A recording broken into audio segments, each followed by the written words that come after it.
আগামী 23 এপ্রিল পশ্চিম বর্ধমান জেলার অন্যান্য বিধানসভার সাথে নির্বাচন অনুষ্ঠিত হবে বারাবণী বিধানসভা কেন্দ্রেও। বারাবণী বিধানসভা কেন্দ্রে সালানপুর এবং বারাবণী দুটি ব্লকে 19টি গ্রাম পঞ্চায়েত রয়েছে। এসবিএন এর জনপ্রতিনিধি জনমত সমীক্ষায় চেষ্টা করছে কি অসুবিধা রয়েছে সাধারণ মানুষের তা প্রত্যক্ষ করার, এবং বিষয়টিকে সামনে রেখে আজ আমাদের প্রতিনিধি উপস্থিত হয়েছিলেন সালানপুরের গ্রাম পঞ্চায়েতে। আমাদের প্রতিনিধি কথা বলেন সাধারণ মানুষের সাথে, কি অভিযোগ উঠে এলো এবং পাশাপাশি এই নির্বাচনে তারা কি চাইছেন সেই সম্বন্ধে কথা বলেন সাধারণ মানুষের সাথে। কি বললেন তারা, শুনব। 23 এপ্রিল পশ্চিম বর্ধমান জেলা 9টি বিধানসভা কেন্দ্রের নির্বাচন অনুষ্ঠিত হবে বারাবণী বিধানসভাতেও। আমরা জনমত সমীক্ষায় বেরিয়েছি। বারাবণী বিধানসভার এই মুহূর্তে আমরা উপস্থিত রয়েছি এথরা গ্রামে ধর্মরাজ মন্দিরের সামনে। মানুষজনের সাথে কথা বলে বুঝে নেওয়ার চেষ্টা করব এই নির্বাচনে তারা কি চাইছেন, কি অভাব অভিযোগ রয়েছে এবং আগামী দিনে যারা বিধায়ক হবেন তাদের কাছ থেকে তারা কি প্রত্যাশা করছেন। প্রথমে আপনাকে নমস্কার জানাচ্ছি। আপনি তো এখানেই থাকেন। 23 তারিখে নির্বাচন আছে, বারাবণী বিধানসভাতেও আছে।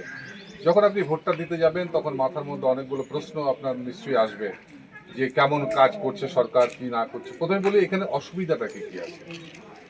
অসুবিধা আমাদের কী বলবো, মোটামুটি তো ঠিকই রাস্তাঘাট যা হয়, কিন্তু আমরা সাধারণ লোক আমরা কী বুঝি।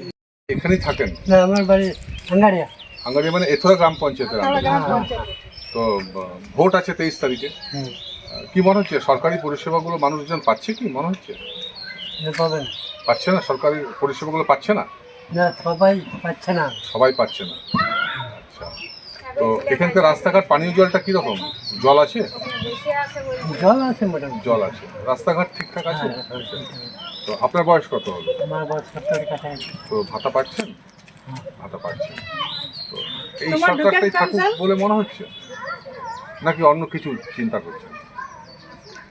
চিন্তা করছি করে না, যে আমাদের চালাচ্ছে ঠিকই চালাচ্ছে। ঠিকই চালাচ্ছে, যে চালাচ্ছে ঠিকই চালাচ্ছে, মানে এরাই থাকুক, মানে এরা থাকলেই যেরকম আছে সেরকমই থাকুক, এটাই বল। মানে পরিবর্তন চাইছেন না, পরিবর্তন দরকার নেই। নির্বাচনটাকে তোমার জীবনের অভিজ্ঞতা দিয়ে, তোমার বয়স এখনো খুবই কম, আরও ভবিষ্যতে তোমার চিন্তা পরিকল্পনা আছে, এই নির্বাচনটাকে যুব সমাজের আরও শ্রীবৃদ্ধি হোক, যুব সমাজ আরও দাঁড়াবে, এই চিন্তা করে এই নির্বাচনটা তোমার কাছে কতটা গুরুত্বপূর্ণ বলে মনে হচ্ছে? তো আমাদের যে যুব সমাজ আছে তাদেরকে আমরা যেভাবে গাইড করেছি বা আমাদের প্রধান উপপ্রধান মেম্বাররা যেভাবে গাইড করেছে তাতে তারা অনেক হ্যাপি আছে। আর আমাদের এখানে বিরোধী নেই বললেই চলে। আর আমাদের ভোটেও কোনো রকম ঝামেলা অশান্তি এসব কিছু হয় না। আমরা ছোটোবেলা থেকে দেখে আসছি, এটা একটা উৎসবের মতনই পালন। আর এখন যারা যুব সমাজ আছে তাদের যেগুলো দরকার ছিল মেন সবারই একটা কাজের, সব কিছুই তাদেরকে করে দেওয়া হয়েছে।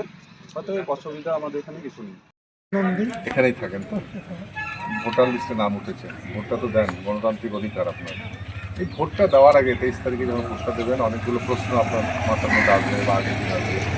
সরকার কেমন কাজ করছে, বিরোধীরা কত আন্দোলন করছে, তার প্রথমে বলি যে সরকারি পরিষেবাগুলো এখানে তেমন, যে রাজ্য সরকারের যে পরিষেবাগুলো, লক্ষ্মীর ভাণ্ডার, যুব সাথী, কন্যাশ্রী, স্বাস্থ্যসাথী, এগুলো চাল গম, এগুলো কি পাচ্ছেন?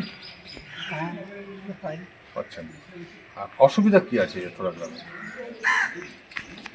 তারপরে অসুবিধা কিছুই নেই। রাস্তাঘাট ভালো, বিধানবাবু করেছে। পানীয় জল জলটা খুবই ভালো। অভিযোগ কিছু নেই।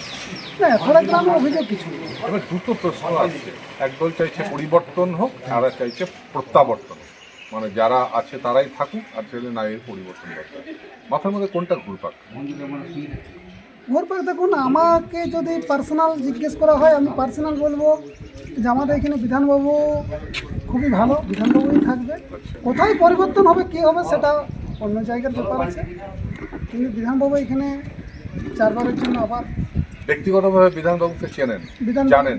জানি, যিনি কাজের জন্য ঘরের ছেলে। হ্যাঁ, খুব ভালো। পরিকাঠামো উন্নয়নটা মেন কথা নয়, একটা সুস্থ সংস্কৃতি পরিবেশ সেই অঞ্চলে তৈরি করাটাও নিজেদের একটা দায়িত্ব কর্তব্যের মধ্যে পড়ে। ঠিক এই জায়গাটাতে গ্রাম পঞ্চায়েতের ভূমিকা কতটা রয়েছে বলে আপনি মনে করেন? না, এছাড়া বর্ধিষ্ণু গ্রাম হিসাবে পশ্চিম বর্ধমান এখনকার দিনে সুপ্রতিষ্ঠিত। এখানের ভোটের যে পরিবেশ আপনি যদি লক্ষ্য করে থাকেন তাহলে দেখবেন বন্ধুত্বপূর্ণ পরিবেশে সব মানুষ আনন্দ উৎসবের মধ্যে দিয়ে ভোট দিয়ে যাচ্ছে। গ্রামের মানুষের মধ্যে বিভাজন, বিভেদ, বর্ণ বৈষম্য এইসব কোনো প্রভাব আমাদের পড়ে না।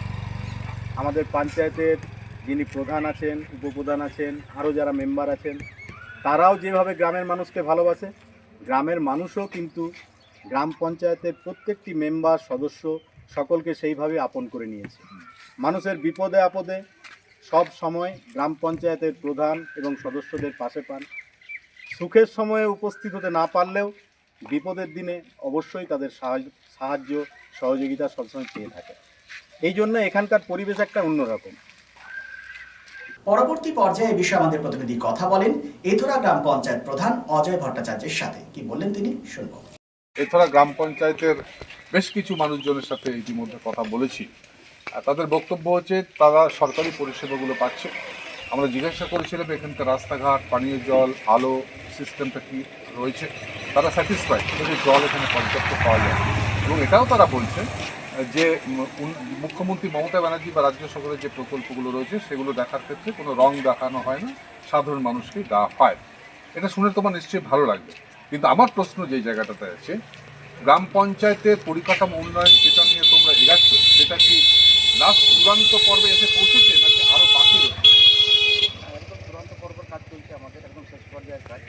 আর কয়েকদিনের মাত্র বাকি আছে, হয়তো 10-15 দিনের মধ্যে আমরা টোটাল কাজ কমপ্লিট করে নিতে পারবো। মাননীয় মুখ্যমন্ত্রী আমাদের কাজ করা এই কাজও আমাদের শেষ মধ্যে কাজ করেছে। আমরা আশা করছি 1 সপ্তাহ 10 দিনের মধ্যে আমরা টোটাল কাজ কমপ্লিট করে দিতে পারবো। আমরা মানুষের বাড়িতে বাড়িতে যেখানে কাজ দরকার ছিল সেসব জায়গাতে কাজ তুলে নিয়েছিলাম, এবং সেই সব কাজ আমরা একদম কমপ্লিটের মুখে আছি। আমরা কয়েকদিনের মধ্যে সব কাজ কমপ্লিট করে ফেলতে পারবো। জনমত সমীক্ষায় উঠে এলো যে এই নির্বাচনে এথরা গ্রাম পঞ্চায়েতের মানুষজন পাল্লা ভারী। তারা চাইছেন প্রত্যাবর্তন, তারা আস্থা রেখেছেন বিধান উপাধ্যায়ের ওপরে, তারা আস্থা রাখছেন মমতা ব্যানার্জির প্রকল্পগুলোর ওপরে। স্বাভাবিকভাবেই এথরা গ্রাম পঞ্চায়েতের যে নির্বাচক মণ্ডলী রয়েছে তারা আগামী দিনে 23শে এপ্রিল যে বিধান উপাধ্যায়ের দিকে পাল্লা ভারী করবেন তা বলাই বাহুল্য। ক্যামেরায় রাজার সাথে পরিতোষ পোদ্দার, সালানপুর ব্লকের এথরা গ্রাম পঞ্চায়েত। শিল্প শহর রানীগঞ্জের আবাসন শিল্পে এক নতুন দিগন্ত নিয়ে এসেছে Aditya Infra, a prestigious project the Nest by Aditya Infra. Raniganj তার bungalow, Asansol municipal corporation, ward 93, NSB রোডে দ্রুত গতিতে এগিয়ে চলেছে B+G+7 residential and commercial multi-storey complex the nest.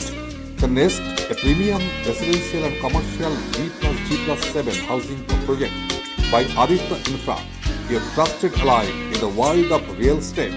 Shudhi, Asansol municipal corporation 93 নম্বর ওয়ার্ড তার বাংলা অশোকা পেট্রোল পাম্পের পাশে নির্মিত হচ্ছে আপনার স্বপ্নের বাড়ি the nest. So come soon and book your dream home at the Nest. Our site office for booking the Nest, তার bungalow, near Ashoka Petrol Pump, NSB Road, Raniganj. Mobile number 9348866332, 9434065782, 99326 and 9434133 ক্রমশ বাড়ছে আসানসোল শিল্পাঞ্চলের আর্থিক এবং সামাজিক পরিসর। Corporate আধিকারিক এবং ব্যবসায়ীদের অন্যতম গন্তব্যস্থল শহর আসানসোল। হোটেল ইন্ডাস্ট্রির গুণগত মান বজায় রেখে আসানসোলের অন্যতম আধুনিক রুচিসম্মত থাকার জায়গা hotel Sarita dream and dormitory. এখানে পাবেন এসি, নন এসি, সিঙ্গেল এবং ডাবল বেডরুম এবং আরও অন্যান্য সুবিধা। Hotel Sarita 69 GT Road near Reliance Jewels, Bhanga Pachil, Asansol 3.